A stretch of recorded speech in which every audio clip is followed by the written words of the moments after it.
The Samsung Galaxy J2 Core is one of the latest smartphones to be a part of the J series, and this one runs Android Oreo Go edition, making it the first Samsung smartphone to do so. Priced at 5,990 rupees, is this the best entry-level smartphone to go for? Well, we put it to the test to find out. The Samsung Galaxy J2 Core is easy to hold and has a good quality plastic build for the price. The power button is on the right, the volume buttons are on the left, and both are easy to reach. The Galaxy J2 Core has a micro USB port at the bottom along with a 3.5mm headphone jack and a microphone. The back cover is removable and gives you access to the 2600 mAh removable battery. The J2 Core is a dual SIM device and has two micro SIM slots. It sports a 5-inch display. It misses out on an ambient light sensor, but to make up for it, Samsung uses the 5-megapixel selfie camera. The phone takes a photo from the front-facing camera to gauge the ambient light around you and sets the screen brightness accordingly. This happens only while the phone is being unlocked, and it does not work constantly like an ambient light sensor. The display is acceptable, but we would have preferred an HD panel, which is now the norm in this price segment. Samsung has opted for its Exynos 7570 processor to power the J2 Core. It has a quad-core chip which is clocked at 1.4 GHz. The smartphone has 1GB of RAM and 8GB of internal storage, out of which around 4GB is available to the user. Storage is expandable up to 256GB via the dedicated microSD card slot. The phone also gives you the option to transfer supported apps on the microSD card, freeing up precious internal storage. On the software front, the device runs on Android Oreo Go edition, which is a light version of Android Oreo designed to run on phones with low-powered hardware. The phone was running a fairly recent October security patch when we reviewed it. You also get Go versions of popular apps like Google, Gmail, Google Maps, and YouTube pre-installed. These apps are light versions that occupy less space on the device but have slightly limited functionality.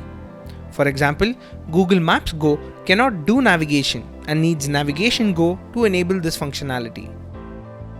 Samsung has managed to keep the bloatware under control, and you only get Galaxy apps, Samsung Members, Samsung Max, and Ultra apps pre-installed.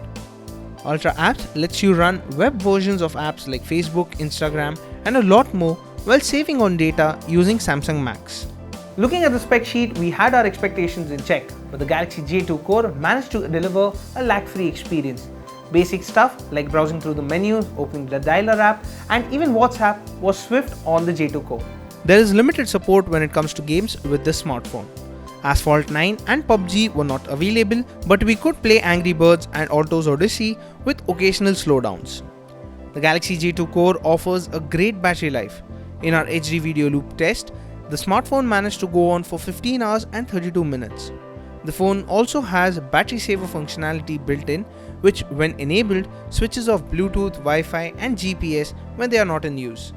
At the back, it has an 8-megapixel camera along with an LED flash. The camera app on the phone is quite basic and you only get the option to set filters and a timer. You do get beautification options when using the front-facing camera though. There is autofocus on the primary lens, but the phone is slow to focus and set exposure, forcing you to wait before taking a shot. Photos from the J2 Core are good enough to be shared on social media. Objects at a distance lack detail. In landscape shots, we observed that the phone occasionally struggled to set the right exposure, burning the sky out in the process. Macros are below average and you'll need to be patient to get it to focus. Low light shots need a steady hand. The photos don't have significant noise, but you get a grainy output. Selfies lack detail but are good enough to be shared on messaging apps.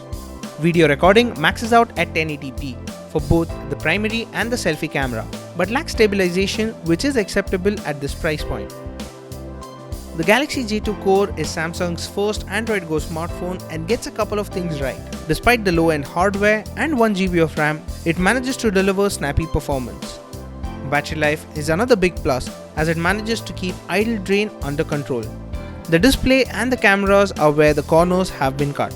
If you are looking for a smartphone on a budget that offers a good usable experience, the J2 Core fits the bill quite well. But if you want more internal storage to start with, the Redmi 6A is similarly priced but gives you 16GB of internal storage. And that was our review of the Samsung J2 Core. What do you guys think about the smartphone? Let us know in the comment section below. And as always, for all things tech, stay tuned to gadgets360.com.